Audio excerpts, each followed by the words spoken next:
Hey guys, Ex-Peon here, and today we were returning to part 7 of our OD&D Iceberg series. Technically, this is bonus content. At some point, I will probably splice up these different videos and make one giant compilation, but until then, this is bonus content continuing. So, we start with Tier 5, and for our first entry, we have Tim Kask primarily wrote Blackmore, allegedly. Tim Kask was an early member of TSR, and he is credited as an editor for all of the supplements to OD&D except for Greyhawk. The second supplement, Blackmore, credits Dave Arneson as its author, but Tim Kask's later behind-the-scenes story tells a very different tale. This is decades after the fact, so it's hard to say what's 100% accurate, but the story he told basically is that when he joined TSR, his first major project was editing the Blackmore supplement. According to him, what he was given wasn't a complete work, but instead something like 50 jumbled pages of disorganized notes that often contradicted each other. According to him, he basically ended up writing 65 or 70% of the supplement, other than the Temple of the Frog section, which he says was legitimately Dave Arneson's creation, other than some basic editing. Obviously, this isn't a perfect and unbiased source into how things were behind the scenes in the early days of TSR, but stories like this make you understand why Dave Arneson did not last long within the fledgling company. Pre-publication D&D had different ability scores. Strength, dexterity, constitution, intelligence, wisdom, and charisma have been the iconic 6 stats defining D&D characters for the past 5 decades. The fascinating fact is that D&D was not necessarily destined to have this specific set of stats. Indeed, in a pre-publication draft of D&D called the Dowlen manuscript, the game actually has a different set of stats, and they are intelligence, cunning, strength, health, appearance, and ego, which says in parentheses, or loyalty. This is a fascinating set of alternatives. Cunning became wisdom, health became constitution, and appearance became charisma. Ego/loyalty seems to have disappeared, though it did remain as a descriptive ability. Score of swords for intelligent magic swords, interestingly enough. Dexterity makes no kind of appearance in this pre-publication draft, and that is reflected in its appearance in the published version of the game. Before thieves were added, dexterity had an odd place in the game, not affecting the progression of any class and only directly mechanically affecting missile accuracy, and only by plus or minus 1. Honestly, seeing this manuscript makes OD&D's ability score spread make a lot more sense because they are undeniably inconsistent. Pre-publication D&D used Target 20. That's not the only difference of how OD&D changed before it was finished and printed. OD&D combat matrices, which were mathematically identical or basically identical to the later infamous THACO system, were actually closer to Target 20 before completion and publication. Target 20 is a combat algorithm created by blogger D&D Delta, and how it basically works is that you roll a d20, add any relevant modifiers such as a strength bonus, add your entire level if you're a fighter, or a fraction of your level if you're not, and your opponent's armor class. And if the total is equal to or greater than 20, your attack is successful. This system was being floated around the internet by the blogger as late as 2009, but his prescience is fascinating, as it was found out about a decade later by D&D historian John Peterson, that a pre-publication version of D&D, the Geeden draft, used a very similar system. Target 20 is based on reaching 20 through addition, and this combat system was based on subtracting an armor score from 20 to find what to hit. You can read his article linked in the description for his own wording, but it's fascinating to know that even though combat first appeared in published D&D as combat tables he referenced, it was conceived of in an earlier version as a mathematical formula that is done manually instead. Palace of the Vampire Queen. Palace of the Vampire Queen was an adventure published in 1976 for OD&D, and is notable for being the first standalone adventure module published for D&D. It wasn't published by TSR, but instead by a game company called We Warriors. A memorable element within the palace containing a literal vampire is a garlic garden, which raises some serious questions. White Dwarf. White Dwarf was a companion magazine to TSR's Strategic Review, though it was actually published by Games Workshop in the UK. White Dwarf published a great deal of content for OD&D and then AD&D, such as new monsters, new magic items, and gaming articles. White Dwarf actually added a great deal of new player classes, many of them comical in nature, though these came after AD&D was released. There was a span of time starting from December 1977 with the release of the Monster Manual, where the game was in the middle of an awkward, incomplete transition from OD&D to AD&D, so many of these classes can possibly be considered OD&D classes, as the distinction wasn't quite concrete at this point. Some of the new classes were legitimate, such as the Barbarian, but many more like the Pervert or Weakling were really just meme classes, which is hilarious. Heaven is lawful good. It's likely something you haven't thought about, but your character's alignment in D&D determines which afterlife your character goes to. In Strategic Review Volume 1, Number 5, there is an entry by Gary Gygax where he assigns an afterlife to each alignment other than True Neutral, the alignment of Thebes, for some reason. I don't know what the implication is for that. It's a heady multicultural mix of afterlives, with the heaven and hell of Abrahamic religions, the nirvana of Indian religions, the Elysium and vague Hades of ancient Greek mythology, and other more general or unclear afterlives, such as Limbo, Paradise, and the Abyss. It's a fascinating idea that fills a real world-building hole in D&D alignment, but the specific afterlives Gary chose make it somewhat incoherent to me. The Strategic Review Illusionist. I discussed in a previous episode the Ranger class's origins in the Strategic Review magazines, but there are other iconic classes that debuted in this magazine, one of which is the Illusionist, which debuted in Volume 1, Number 4. It's a subclass of the magic user and, as the name suggests, specializes in illusions. To be eligible for this class, a character must have at least 15 dexterity and 15 intelligence. They require more XP to level up than conventional magic users and advance in spell levels much slower with a significantly lower maximal spell level. They are compensated for these limitations by the specialized illusion spells such as Change Self and Major Creation. The Strategic Review Bard. Another iconic class that debuted in the Strategic Review magazine is the Bard. The Strategic Review Bard is basically a hybrid fighter, magic user, and thief. Bards can wear leather or chain armor, progress in spellcasting at about half the rate of magic users, and perform thievery as if they were thieves of about half their level. They also have percentile skills for charm and lore. Conceptually, I quite like it, and it's obvious Doug Schwegman put a lot of love into this class. The level titles are authentic historical terms for bard types in different historical European cultures, such as Skald, Minstrel, and Bard. My only complaint is that the description is way longer and wordier than I feel it really needs to be. Tier 6. Empire of the Petal Throne. Empire of the Petal Throne was a game published by TSR in 1975. It was set in the world of Tecumel, created by ancient language professor M.A.R. Barker. He had actually been working on this world for decades before D&D came out, and it seems he pretty quickly took to adapting it to D&D after encountering the game. Mechanically, the game has strong similarities to OD&D, diverging in rather minor ways. There are 6 core attributes, but psychic ability replaces wisdom, and comeliness replaces charisma. There are 3 classes, but these are warriors, priests, and magic users, instead of fighting men, clerics, and magic users, so pretty similar. Other innovations include rolling ability scores with percentile dice instead of 3d6, and critical hits, which were not technically part of D&D before this point.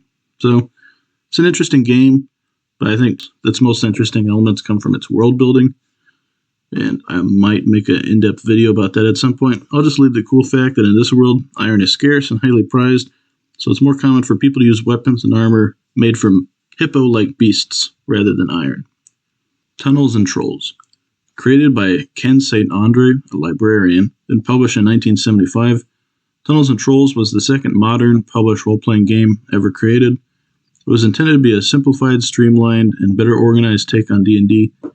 Similarly to Empire of the Petal Throne, Tunnels and Trolls made a number of minor aesthetic choices, such as changing Wisdom to Luck and changing the core 3 classes to Warrior, Wizard, and Rogue. The Rogues were really more like D&D bards than modern D&D rogues, being that they can learn spells to a limited extent, can fight to a limited extent, and can use luck to do thiefly things. Like Empire of the Petal Throne, Tunnels and Trolls never achieved a degree of popularity to put it in the same league as D&D. The main difference between the two systems seems to be that Tunnels and Trolls uses a D6 dice pool system for combat, whereas OD&D primarily uses a D20 based system for combat. Metamorphosis Alpha. Metamorphosis Alpha is another RPG made closely after OD&D that draws heavily on its mechanics. It was released in 1976 by TSR, and it's firmly science fiction instead of fantasy. The OD&D definitely dipped its own toes into that area. The game is set on a spaceship and allows players to be humans, mutated plants, and mutated animals. Its stats diverge more greatly from OD&D than the other games, being radiation resistance, mental resistance, dexterity, strength, and constitution. Humans also get the stat leadership, while other races can add random mutations. It wasn't quite the first science fiction RPG, as Ken St. Andre, the aforementioned creator of Tunnel Trolls, actually beat them to that with his own sci-fi RPG earlier in the year, but it was pretty close to that title. Traveler. Published in 1977, Traveler is another sci-fi RPG that takes strong influence from OD&D, though it was actually published by Game Designers Workshop, not TSR. It came in 3 little black books, mirroring OD&D's 3 little brown books. Its core stats are again similar to D&D's classic 6 stats, being strength, dexterity, endurance, intelligence, education, and social standing, though these are rolled with 2 6-sided dice rather than 3. Traveler is primarily based on the 2d6 system rather than the d20 system that OD&D heavily uses. It appears to be an overall similar game to OD&D, including its design intent to shift players to a larger scale, almost geopolitical scope of play at higher levels. One of the most talked about features of Traveler is the life path you go on at character creation, which can result in your character dying before you ever actually leave character creation, which is really cool. If you're interested in hearing more about Traveler, I'd recommend that you check out the Basic Expert's YouTube channel as he talks about Traveler a decent amount there. Warlock. Warlock was a house-ruled variant of OD&D that was later published as its own complete product in 1978. These house rules came from the Caltech Institute, which was an early hub of D&D. The YouTube channel Daddy Rolled a 1 has a video about the role Caltech played in early D&D if you're interested.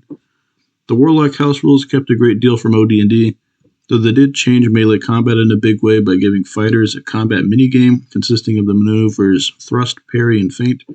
The system was basically rock, paper, scissors, in which thrusts beat parries, feints beat thrusts, and parries beat feints. Another innovation Warlock added was spell points replacing spell slots, which I personally think is a great idea. Overall, it seems like this game was ahead of its time in many ways, though I'm personally doubtful of the rock, paper, scissors maneuver system. The Arduin Grimoire. The Arduin Grimoire is another game that began as a set of house rules for OD&D and also came from California. It was self-published in 1977 by David Hargrave, a few months earlier in the year than Advanced Dungeons & Dragons came out. Arduin innovated upon OD&D in multiple ways, and one of these innovations was its class selection. Arduin added multiple interesting new classes, such as Star-Powered Mage, Techno, Courtesan, Psychic, and Assassin, and many new races that effectively became their own classes. Another innovation was its critical hits and fumbles table. Arduin was more of a science fantasy or sci-fi and fantasy blend of a setting than OD&D. The YouTube channel The Old Warlock has a video about Arduin. I'll put it in the description if you're interested. Bunnies and Burrows. Published in 1976 by Fantasy Games Unlimited, Bunnies and Burrows took the TTRPG formula OD&D pioneered in a cutesy animalistic direction. In this game, the players play as rabbits, and they're appropriately power-scaled, being basically unable to even fight humans. The classic 6 stats are replaced, so strength, dexterity, etc. become strength, speed, smell, intelligence, wisdom, dexterity, constitution, and charisma. And the classic D&D classes are replaced with runner, scout, herbalist, shaman, fighter, seer, maverick, and storyteller. Overall, it's a fun concept. I don't think I would personally like it. Engard. Another early TTRPG that came out soon after OD&D is Engard, with an exclamation point. The game is set in 17th century Paris and has 2 major focuses: chasing higher social status as gentlemen and fencing. The fencing system seems cool, as it involves writing down a set of actions and then comparing them against your opponent to see who won. Like most of the rest of these games, this game failed to reach an audience anywhere near what D&D reached. I would posit that would be in part because Engard seems to have a very narrow scope, which is playing as French gentlemen in 17th century Paris who only join social scenes to gain status and duel, but that's just how it appears to me. Boot Hill. Published in 1975 by TSR as its third official role-playing game, Boot Hill was a bold departure from their previous historical and fantasy work because it was a gunfighting game set in the Wild West. It's notable for having the high lethality of low-level OD&D without the progression mechanics to compensate for that. A neat trivia fact about it is that Donald Kay, one of the co-founders of TSR, was a big fan of cowboys and even played a cowboy named Merlin in Gary Gygax's campaign. This is actually one of these games I want to look into and try out, because a gunfighting game with minimal rules for other things actually sounds like an incredible premise for a high-stakes, grounded campaign. There's a really great article someone wrote of their experience of having incredible role-playing using the game Boot Hill, despite Boot Hill not having any role-playing rules. So I'll link that down below. That's really just more food for thought about how much role-playing rules you actually need than it is a review of Boot Hill itself, but it's a good read, so I'll link it down below. Chivalry and Sorcery. Published in 1977 by Fantasy Games Unlimited, Chivalry and Sorcery took D&D in a more realistic direction, both in terms of setting and mechanics. It was set in 12th century France and heavily emphasized chivalry, the Catholic Church, and feudalism. It wasn't entirely a realistic historical TTRPG, as it did retain magic. They attempted to make historically accurate magic in terms of rituals and contemporary occult practices rather than just fireballs and hand waves. The general consensus seems to be that the game had cool ideas but was far too complex to actually play. Superhero 2044. The final game on this list to come out not long after the initial zeitgeist of OD&D was Superhero 2044. The game had a novel take on superheroes, setting them after a nuclear war of some kind, which, the radiation resulted in their superheroic powers. It's not an unusual trope. The players play as these superheroes, choosing the archetypes of the Ubermensch, which is the really physical guy, the Unique, who has, unique and special powers from their mutations, and the Toolmaster, which is a tech guy. It appears the gameplay loop involves social scenes and general superhero activities. The clever detail about the latter is that it isn't just about landing the punches, but also scheduling patrols, minimizing building and bystander damage, investigating crime, and more. The only real D&D DNA I can detect in this is the attributes, of which there are 7, being vigor, stamina, charisma, endurance, mentality, ego, and dexterity. Maybe I'm being obtuse, but vigor, stamina, and endurance sound like the exact same stat to me. Regardless, it honestly seems like a cool game for superhero simulation, though reviews seem to indicate that the gameplay wasn't the most fun. Tier 7. Dungeon Geomorphs. Dungeon Geomorphs is a product Gary Gygax created for Dungeons & Dragons in 1976 that is basically a set of physical props you can use to create a dungeon. It's part of a series of geomorph sets, one of which can be used to create a walled city. It seems like a really cool product, but because I don't imagine its physical pieces are easily accessible, it's not really relevant to the average OSR enthusiast, I would imagine. Janelle Jaquays. Janelle Jaquays was a legendary D&D artist and designer who sadly passed away at the beginning of last year.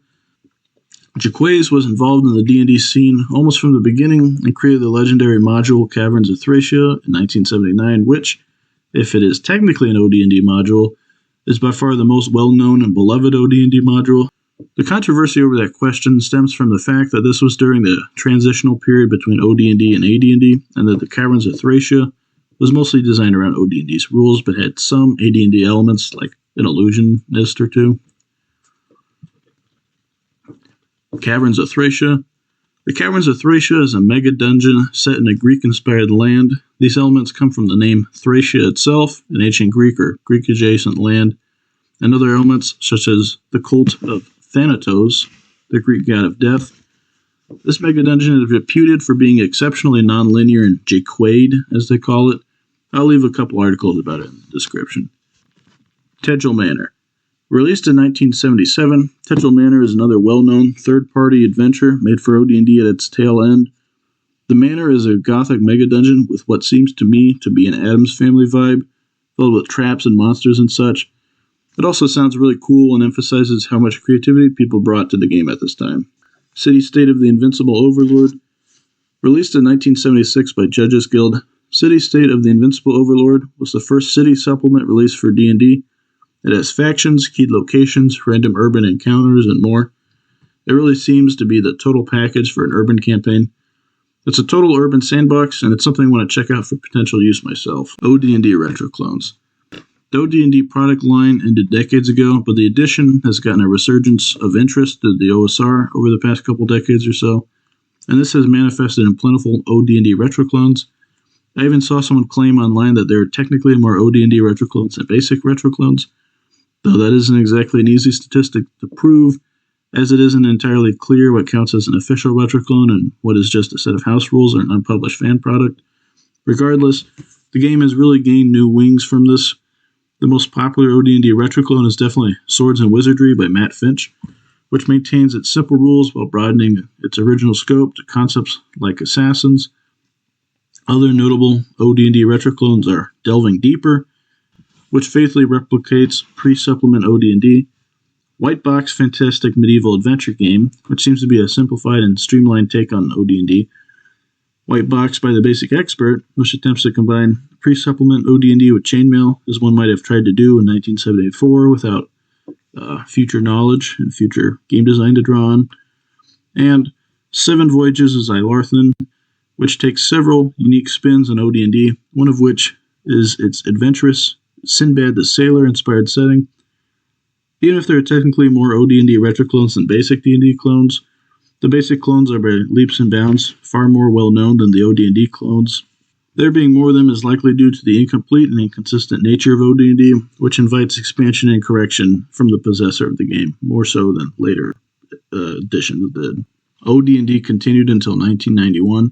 My final bold take of this series, and one of the few I haven't heard anyone else say, is that original Dungeons & Dragons did not end in 1977 with the release of Advanced Dungeons & Dragons, but arguably continued until 1991. My case is this. It was not called Original Dungeons & Dragons until many, many years. Labeling it as Zero-E or Zeroth Edition is retroactive and only done to make it fit with the trend that began with 2nd Edition. It was just called Dungeons & Dragons. The basic games that followed it were also just called Dungeons & Dragons, and were notably not all that different from OD&D, even at their endpoint in 1991. The basic game stripped most of the chainmail elements, refined the rules, and kept some of the positive additions from the Greyhawk supplement, such as Thieves, but the end result after almost 2 decades was still basically the same game, with the exact same name. The different basic games printed under names like Holmes and Moldve, when those people took their own spin on the game, but they weren't published as distinct games from Dungeons & Dragons, or they weren't called other editions. They were really, it seemed like they were really more just like remasters or edits by different authors, tweaking the game over time.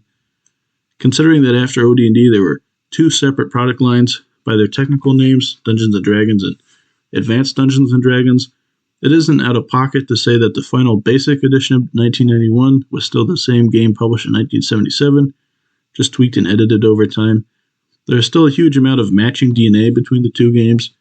They even have the same core classes and races, other than the addition of Thieves from Greyhawk. In my opinion, if OD&D is still OD&D when the Greyhawk supplement is added, then the basic games are basically still OD&D and could probably be considered supplements that refined the game and narrowed its scope to lower levels, and then later expanded that scope with the Expert, Master, and Mortals games. But that's really just my concluding hot take of the series. It's kind of just my own, maybe you could call it headcanon. I wouldn't bet on it or anything, but I think there's an argument for that particular case. But anyway, thank you guys for watching. This is probably the last video of this series, though that could change. And again, I'll probably kind of re-edit a little bit this whole thing and combine it into one giant Iceberg video. So stay tuned, but if I do that, it won't be for a long time. So stay tuned. Thank you for watching, liking, and commenting. please continue doing so. Let me know if there's a topic you'd like for me to discuss, and just have a good rest of your day, and thank you for supporting me. Adios.